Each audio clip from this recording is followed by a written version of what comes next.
This is a Solo Show special presentation, brought to you as always by Victor Naraki Realtor, serving Disney and the greater Orlando area with celebratingflorida.com and disneyatyourdoorstep.com. Victor Naraki would like to take this opportunity to thank all of his clients and customers for their support throughout the past year. Victor would like to remind all of you that this is the time for family and friends to come together and celebrate this joyful season in whatever form it takes for you and your loved ones. Be kind to each other in this festive season and the new year ahead. On behalf of the Solo Show and Victor Naraki, all the best for the holidays, and here's a wish for a safe, healthy, and happy new year. Hello and welcome to another edition of the Solo Show. I am Stan Solo as always, and I have a very special treat for you today. Today we're going to do the retelling of Is There a Santa Claus? Now many of you may be familiar with the line, Yes, Virginia, there is a Santa Claus. It's a line from an editorial by Francis P. Church. It first appeared in the New York Sun on September 21st, 1897, and became one of the most famous editorials ever published. It was written in response to a letter by 8-year-old Virginia O'Hanlon asking whether Santa Claus was real.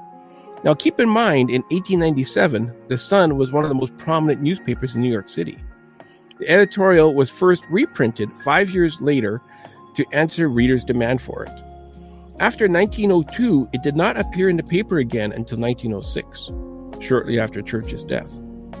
The paper began to republish the editorial more regularly after this, including 6 times in the ensuing 10 years. Over time, the Sun accepted its popularity and republished it during the Christmas season every year from 1924 to 1950, when the paper ceased publication. Is There a Santa Claus often appears in editorial sections throughout the world during the Christmas and holiday season. It has become the most reprinted editorial in any newspaper in the English language, and has been translated into around 20 other languages. But you might ask, what became of little Virginia O'Hanlon? Well, like most of us, she grew up. She went on to become a school teacher in New York City Independent School District. She started her career as an educator in 1912 and became a junior principal in 1935 and retired in 1959. She received a steady stream of mail throughout her entire life about the article. She would often include a copy of the editorial in her replies. In an interview later in life, she credited it with the shaping the direction of her life in a positive way. Virginia died on May 13th, 1971, at the age of 81. And now, the Solo Show is proud to present to you, Is There a Santa Claus? Dear editor, I am 8 years old. Some of my little friends say there is no Santa Claus. Papa says if you see in the sun, it's so. Please tell me the truth. Is there a Santa Claus? Virginia, your little friends are wrong. They have been affected by the skepticism of a skeptical age. They do not believe except they see. They think that nothing can be which is not comprehensible by their little minds. All minds, Virginia, whether they be men's or children's, are little. In this great universe of ours, man is a mere insect, an ant in his intellect, as compared with the boundless world about him, as measured by the intelligence capable of grasping the whole of truth and knowledge. Yes, Virginia, there is a Santa Claus.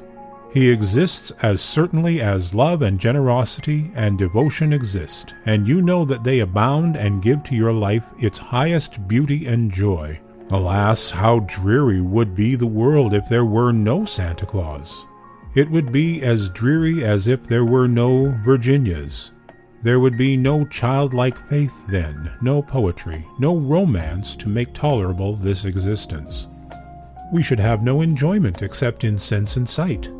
The eternal light with which childhood fills the world would be extinguished.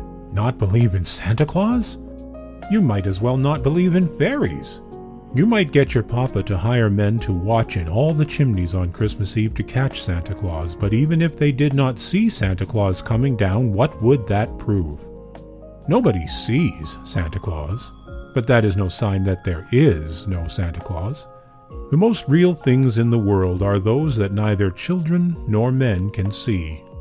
Did you ever see fairies dancing on the lawn? Of course not, but that's no proof that they are not there. Nobody can conceive or imagine all the wonders there are unseen and unseeable in the world. You may tear apart the baby's rattle and see what makes the noise inside, but there is a veil covering the unseen world which not the strongest men, nor even the united strength of all the strongest men that ever lived could tear apart. Only faith, fancy, poetry, love, romance can push aside that curtain and view and picture the supernal beauty and glory beyond. Is it all real? Ah, Virginia, in this world there is nothing else real and abiding. No Santa Claus? Thank God he lives and lives forever. 1,000 years from now, Virginia, nay, 10 times 10,000 years from now, he will continue to make glad the heart of childhood.